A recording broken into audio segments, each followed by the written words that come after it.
on air, then you don't have that problem. It's too much. I'm happy at this moment because I'm talking to you, grooving on the conversation, and talking about doing what I love. This doesn't involve any accolades or any awards. I'm just sitting here in my pajamas talking to you. But it makes me happy, curious. It is. But I think, you mentioned the culture, and I think that's where I hear about enlightenment, like people wanting us to move to a higher enlightenment level. And I think it's true. We need to grow up, so to speak, and realize that, we got it. It may not be perfect. But it's better than it could be. If we were enlightened, we wouldn't buy fruit roll-ups. No, we wouldn't buy a lot of things if we knew what was going on. Other things. Well, so there's a clash between our spiritual yearning and capitalism. I love capitalism. I don't want to live under any other system. I mean, the movies that I make, the goal is to make money and to get people to buy the product. But it's always this pull, right, between the two. Yeah, good versus evil. That's what life is. Buy this and it'll make you happy. Download the the-malliard-report will make you happy. Oh, wait. And it will. You know what, people? Temporarily. It will make you happy temporarily if you download this program. It will, and then next week I'll have another one, so we'll make you happy again. No. Yeah, that's right. It's not lasting happiness. Okay, coffee in the morning makes me happy. When I get up, I think about my coffee. I want my coffee. I make myself do push-ups before I get my coffee so that I will look forward to my coffee more. And then when the coffee's gone, it's like, But what's really good is looking forward to the coffee. It's like a kid on Christmas thing. No, Christmas. What a great analogy. You look forward, the kid looks, I've got two young kids at home, they look forward to it, and then about 1 o'clock, Christmas Day, they're still playing with the box for that one toy that was big. But other than that, everything else is kind of like cloth and dust already. And then they forget what they got, like a week later. Yeah. What'd you get for Christmas? I don't know. What Santa Claus bring you? They might be able to remember one big thing.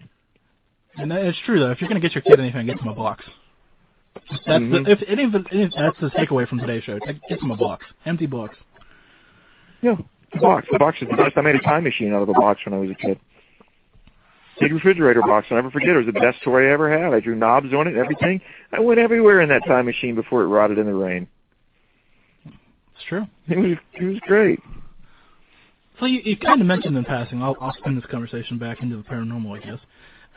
Your hometown of Georgia, South Carolina, being, CBS said it was one of the most haunted places in America. I have never heard of it. So what makes it that? What do you know? It's a very old town, dating from the early 1700s. It's a very tragic town. It was almost destroyed twice in the Revolutionary War and in the Civil War. It was a seat of the great pain of slavery. There were more slaves per capita in Georgetown County, South Carolina, before the Civil War, more slaves per capita in Georgetown County than anywhere else in the world. It was the capital of the slave industry, and most of them came from Ghana, West Africa, and had very strong superstitions themselves, which became mixed into our culture. It's a place that has a lot of trees that droop with time, old buildings tucked back in woods, ruins, swamps, hanging moss. The past is just in the air there. It's just in the air. And all of these ghost stories have been collected into several little volumes over the years. And most of them involve sadness. There's one that's really, really creepy. It's a haunted church called Old Gun's Church. Gunn was the man who built the church, and he's supposed to be seen along the roof line of the church, which doesn't exist anymore, just the tower does. You're supposed to be able to see him taking his last walk before he fell to his death in the moonlight. And I remember going out there as a kid. As soon as I could learn to drive, we all went out to Old Gun's Church. And just staring up in the moonlight, I swear you could almost see him up there. It's a place where the past is palpable. But I grew up believing that the past doesn't ever leave us, that it just hangs around waiting to be found. Does that sound weird? No, I totally agree with it. Makes sense to me. Because we're so... It's a politically correct history anymore. You get little snippets of it, what they want you to hear. But it's all around you. I mean, I live in the oil region, where oil was found and, produced in large quantities for a number of years, but when it was first, in the form, but you don't hear the horror stories about all the murders and the pilgrimages and all this stuff. You just hear it was founded here. How lovely. Hmm. And then you start, as an adult, you start reading actual accounts. And it goes, Bill needs to come here and make a movie about some of this stuff. Oh. We had a tour. I ran the Chamber of Commerce in my local town when I got out of school. And we used to have a ghost busting tour, we called it, and we had some paranormal investigators come.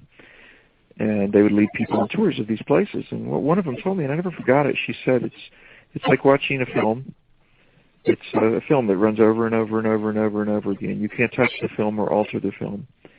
But the film runs as long as the environment remains the same. She said that in her experience, just changing the environment radically, if it's an old house that's haunted, for instance, letting in more light or radically changing the architecture of the room can make the apparition go away forever.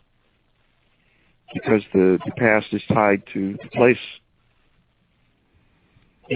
I hear that, and then I also hear people that have the stories of the ghost walking right through the wall because the house was redone and they can still see it. Interesting. I don't know. I never heard of a haunted parking lot. But haunted structures you hear about quite a bit. Yeah, because people don't spend enough time investigating parking lots. They're too busy knocking cemeteries over in the middle of the night and stuff. Ooh, interesting. Okay, here's something I think about. I live in a building, it was built in 1927, and this is Hollywood. Right. So there's been a lot of, many people live over here. And it just struck me because I looked at the house where Bela Lugosi died, the apartment where he died, and it's like a half a mile from here. And I walked past it all the way to the gym, and I was like, oh, that's where Bela Lugosi died. I said, do the people who live in there know that Bela Lugosi died in that apartment? And then I thought, wait, Billy, have people died in your apartment? Probably. I would assume. Since 1927? Somebody, at least in the building, I would assume. But if I knew that someone had died in this apartment, would it change my feeling about the apartment? And? I don't know. I think it would. Yes, I think then I'd want to know who the person was and how they died. Because I'm looking now, this it's getting kind of dark, and looking out into the rest of the apartment and shadows, and I would be wondering, are they out there? And yeah, so the stories of the past definitely change.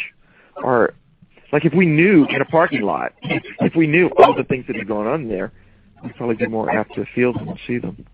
Yeah, because you got to figure that's where people are getting whacked and shoved in trunks at. They're not getting. That's not happening in a house. And people have fallen in love, and people divorces have been hatched, and lies have been told, and good things and bad things, all this human activity swirling around. Yeah. It's just amazing when you think about all the different people that have come through. I mean, like, go back to the gold rush even out there and all the different tales that must entail, and people coming to Hollywood. I mean, Hollywood hasn't always been the glitz and glamour place that it was. I mean, there were some dark times out there, so... Shit, it ain't glitz and glamour now. It's a pretty seedy neighborhood, actually, Hollywood is. But I like it. I talk to all the homeless people. When we hang up, I'm going to walk down to the W Hotel, which is about a mile and a half from my house, and do a red carpet down there. And on the way, I'll pass hookers. I'll pass a guy with no legs who drags himself along Hollywood Boulevard, shining the stars up with Brasso. I'll pass people who have a guitar and a dream. And it's just, the richness of human experience out here just blows me away, Jim, because everybody's yearning or searching for something, or nobody's completely satisfied. You can feel that in the air, and you think about that going on for all of these years. What do you think of human yearning all over the world? We must be a really haunted world. I think we are. And I want to thank you for jumping on and doing this before your event. I know that we had to shuffle around, but really is cool to be talking to somebody before they jump on the red carpet. So. Oh, please, red carpet. It's a piece of red carpet. I know, but it's People say, "Oh, I'd love to walk the red carpet." I'm like, dude, it comes from Home Depot. It's literally, if you rent the rig, you rent the little, the little bars and the little velvet ropes that go between them, and you rent the backdrop, and you get your piece of home carpet from Home Depot, and you lay it out, and you're on the red carpet. It's still kind of cool. It's so wild. Yeah, it is. You know what? I'm full of bullshit because I'm telling you, it's nothing. But I'm going to iron my clothes, make sure my hair looks right, go down there with a beautiful lady, get on the red carpet and smile, and I'll be thinking, wow, I'm on the red carpet. And you should send me. You should post a picture, and I'll post it out to the listeners later. All right, I will. And I'm glad that I realized I'm full of shit. You know what, Jim? It's good to realize you're full of shit. It is. And speaking of getting ready to go, we've got 3 minutes left before I got to hang up. Well, I don't have to hang up on you, but I'm going to hang up on you because of the time. I love that. The time Do it in constraint. mid-sentence. So I'm going to post your IMDb link so people can go hit that. I don't want to say several hundred times, but at least they should just see it. You can see all the projects you've been on. And it's amazing. But I've got to ask you one more question before we go. I've seen that you did a short film with Jim Carrey. Yep. I'm sure you get asked this a lot, but what was that like? He's very nice. He's a really, really quiet, reflective, introspective man. Not at all a comedian offset. But when he gets on, when he turns it on, it really is like watching Michelangelo work. He's amazing. He knows exactly what he's doing. He knows the timing. He takes control of the set. He was great to watch. He's so cool because he walked up on set and stuck out his hand to everybody and said, "Hey, I'm Jim." And we were like, I know. But he's given you the opportunity to say, "Hey, I'm Bill." Because I've seen some different interviews with him, and I can see that reflective and smart and intelligent guy, and then I see Dumb and Dumber, and I go, how is that the same guy? I love Dumb and Dumber. I know. Who doesn't? I know, man. A lot of women. It's a guy movie. It's like the Three Stooges. Well, but you'll have that. And I guess Dumb and Dumber 2 is coming out next summer, so we'll be able to enjoy that. Yeah. Hey, listen, thank you for having me so much. If people want to get in contact with me, I'd encourage them. You can hit my IMDb page. You can actually leave a message there, and I write back and forth to those messages. You can follow me on Twitter. I follow people back, and I love to be in touch with people, so thank you. Thank you for coming on. The door's open whenever you need a film promoted or whatever. You know where to find me, obviously. If not, I'll be back in touch at some point. Get you back on. Thanks, Jim. I really enjoyed it, man. As I promote the show, it's the fastest hour in paranormal talk radio, and I tell you what, I'm glad I just looked at the clock, because if not, we'd probably be in trouble here. Got it. Thank you so much. So, now we've got a minute left. Now that we've got all the goodbyes said, we've still got a minute left. That's okay. Okay. I would just say what somebody told me in college. This is for young people who might want to go into this business.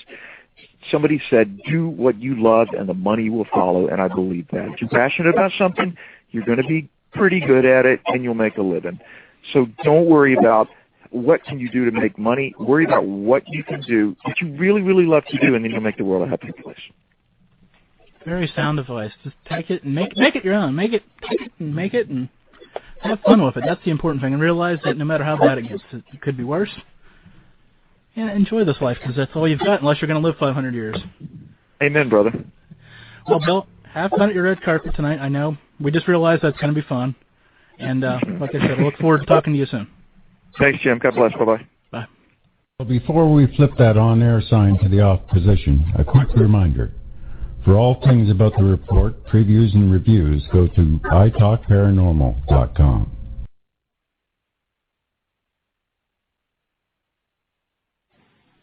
This is Thomas P. Fusco, author of the book Behind the Cosmic Veil, A New Vision of Reality, and originator of the theory of supergeometry. And you are listening to the Mallard Report. Hi, this is Dave Roundtree, author of Paranormal Technology, Understanding the Science of Ghost Hunting, lecturer, author, and paranormal researcher. And when you're not busy in the field, do what I do and listen to the Mallard Report with Jim Mallard.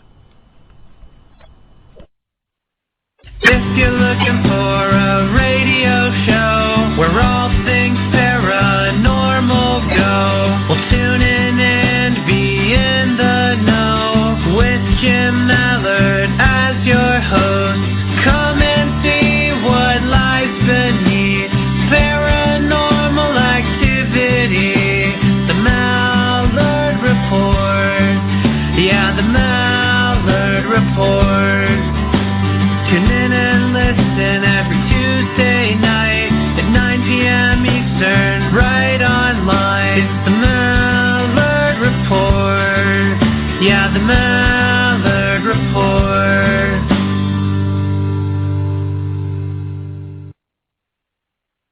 That's italkparanormal.com. Good night.